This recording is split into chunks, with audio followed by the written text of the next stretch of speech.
Good afternoon, boys and girls. Today we're going to be reading Chapter 7 of Ready Freddy, King of Show and Tell. Chapter 7, Peep.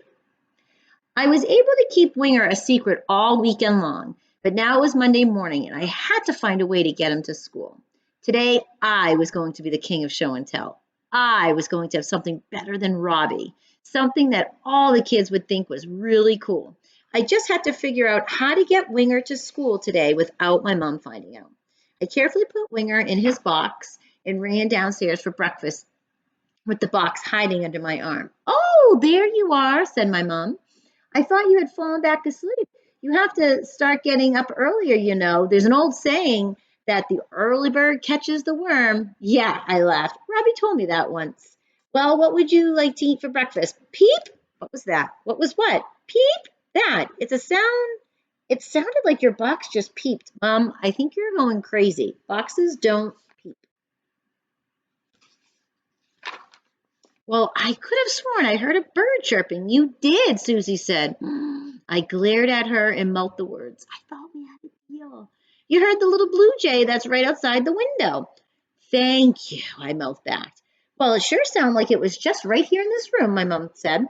"Honey, there aren't any birds in the kitchen," my dad said from behind his newspaper. "Anyway, Freddie, why do you have your baseball card box with you?" I hadn't thought that far ahead. So I said, "Mom, can I have some sugar cookie crunch?" "Sure, honey," she said, pouring me a cereal bowl. "Here you go." "Ah, there it is again," my mother said. "You must have heard it." My dad put his paper down. "Honey, why don't you go back to bed? I think you're still a little tired. I know you all think I'm crazy, but there's something peeping in the kitchen." "Maybe it's the fire alarm," Susie said. "Yeah," I said. "Whenever the battery is low, they make that bird peeping sound." "Good thinking, kid," said my dad. Then he turned to my mom. "I'm sure that's what it is, honey. I'll check it after we're done breakfast." "Okay," she turned back to me. "Freddie, you still haven't answered my question. Why do you have your baseball card box with you?" Because I have to bring it to school." Oh boy, that was a dumb answer. "You do? I thought you weren't allowed to bring trading cards to school." "You're not, but—" I turned to Susie and mouthed, "Yeah, normally you're not," she butted in. "But today's a special day in first grade, and you can bring them in just for today." "Yeah, just for today," Mrs. Wishy said. "You could share your special collections." "Really? Well, then why aren't you bringing in your shark collection?" my mother asked. "Because the kids have already seen all my shark stuff, but they haven't seen my baseball cards." "Well, okay, if Mrs. Wishy said it's all right," said my mom.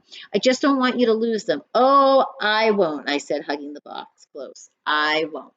Chapter 8, The King of Show and Tell. I didn't want the kids to see Winger until it was time for show and tell. I wanted it to be a big surprise. If I brought him in the box, the kids would start asking me questions as soon as I got in the door. "Is that your show and tell? What's in the box? Can I look at the box?" No, I would have to hide him until show and tell time. Before the bell rang, I hid behind the playhouse and carefully lifted him out and put him in my pocket. "Peep, it's okay, Winger," I whispered into the pocket. "You'll be all right in there." Bring, bring, bring. The bell was ringing. It was time to go in. "Peep, shh. We don't want anyone to hear you. Now go to sleep," I said. I left the box behind the playhouse and walked into the classroom. "Hey," Robbie said, grabbing my arm. "How's our little bird friend we found?" "Oh, he's fine." "Is his wing getting any better?" "Yeah, I think it's almost all better. Maybe I can come and see him today." "Oh, you'll see him today," I smiled as I went to sit on the rug. "Good morning, everyone," said Mrs. Wishy. "This morning I am going to read you one of my favorite stories. Are You My Mother?" It's about a little bird who falls out of a tree and goes looking for his mother. "Oh, I think you're going to like this one, Winger," I whispered into my pocket. "Did you say something, Freddie?" asked Mrs. Wishy. "Oh, I was just telling Robbie that I think he's going to like this one."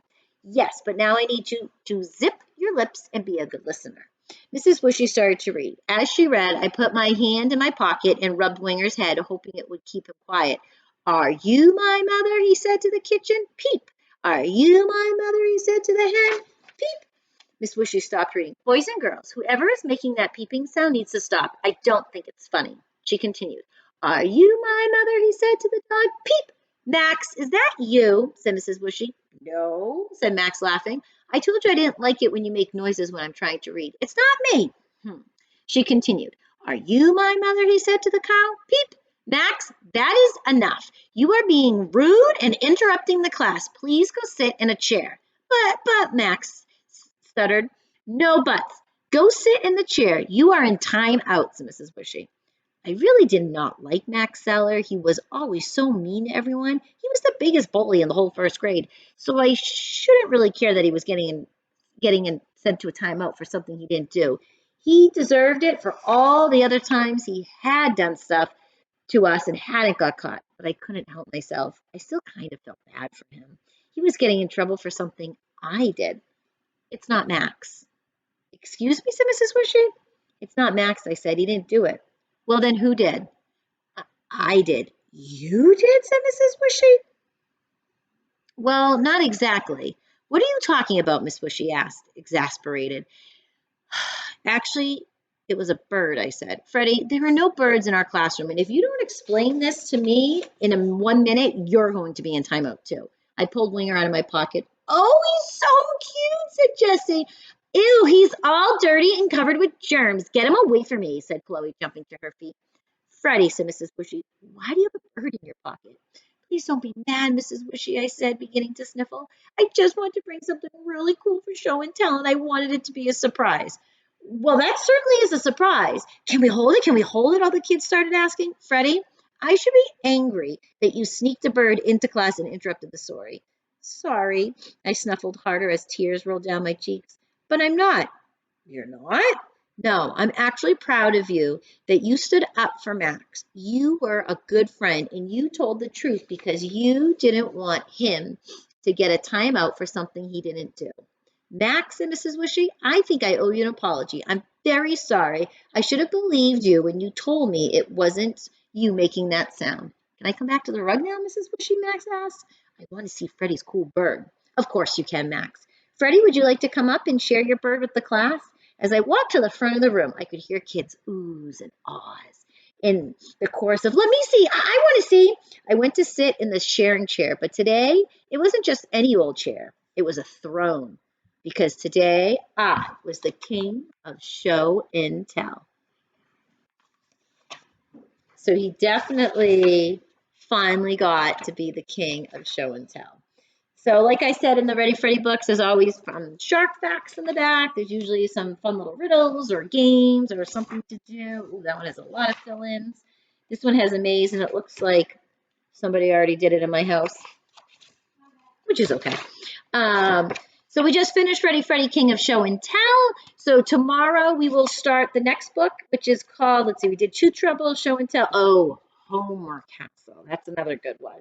So I have a few more of Ready Freddy. What's really cool about Ready Freddy is there's a bunch of first grade books, and then he goes to second grade, and there's a bunch of books about him in second grade. So I'm only going to read to you probably the first grade ones, and in June, the last week of school, I'll read you the one where he gets to go to second grade because that's where you guys will be going. So I hope you enjoyed the book as much as I did, and I can't wait to share the next one. Have a great day, guys. Stay dry in the rain.